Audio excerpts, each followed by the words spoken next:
కేవలం భార్య చదువుకున్నందున ఆమె భరణం నిరాకరించడానికి అదే కారణం కాదని ఢిల్లీ హైకోర్టు వ్యాఖ్యానించింది. క్రిమినల్ ప్రొసీజర్ కోడ్ 1973లోని సెక్షన్ 125 ప్రకారం ప్రతివాదికి భరణం మంజూరు చేస్తూ కుటుంబ న్యాయస్థానం ఇచ్చిన తీర్పును సవాలు చేస్తూ దాఖలైన పిటిషన్ను కోర్టు విచారిస్తోంది.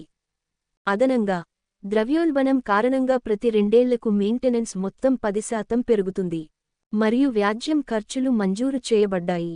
జస్టిస్ అమిత్ మహాజన్ ధర్మాసనం, ప్రతివాదినం 2 చదువుకున్నందున ఆమె భరణాన్ని తిరస్కరించడానికి అదే కారణం కాదు అని వ్యాఖ్యానించింది. అప్పీలుదారు తరఫు న్యాయవాది దీపక్ మయూర్, ప్రతివాది తరఫున ఏపీపీ ప్రదీప్ గహలోత్ హాజరయ్యారు. తమను తాము పోషించుకోలేని వారికి మరియు మద్దతు ఇవ్వడానికి నైతిక వాదన ఉన్నవారికి మద్దతు ఇవ్వగల వారిని బలవంతం చేయడం ద్వారా భరణం మంజూరు చేసే లక్ష్యం వృధాను నిరోధించడమేనని కోర్టు బాగా స్థిరపడింది.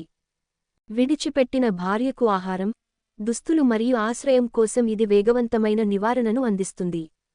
ఇది ఒక వ్యక్తి తన భార్య, పిల్లలు మరియు తల్లిదండ్రులు తమను తాము కాపాడుకోలేనప్పుడు వారిని కాపాడుకోవడం యొక్క ప్రాథమిక హక్కులు మరియు సహజ విధులను ప్రభావితం చేస్తుంది. తగిన కారణాల వల్ల భర్తతో సహవాసం విడిచిపెట్టి విడాకులు కోరుతున్నందున కేవలం భరణం క్లెయిమ్ చేయకుండా భార్యను తొలగించలేమని కోర్టు పేర్కొంది. కిరణ్ తోమర్ వర్సెస్ యూపీ రాష్ట్రం 2022లో కోర్టు నిర్ణయంపై ఆధారపడింది మరియు ఇలా పేర్కొంది: ఒక వ్యక్తి వైవాహిక వివాదంలో చిక్కుకున్నప్పుడు ఆదాయాన్ని తగ్గించే ధోరణి ఉంది మరియు ఆదాయపు పన్ను రిటర్న్లు కూడా తప్పనిసరిగా ఖచ్చితమైనవి అందించవు. అటువంటి సందర్భాలలో వాస్తవ ఆదాయం యొక్క ప్రతిబింబం. దీంతో కోర్టు ప్రస్తుత పిటిషన్ను కొట్టివేసింది. కారణం శీర్షిక: మనీష్ వి.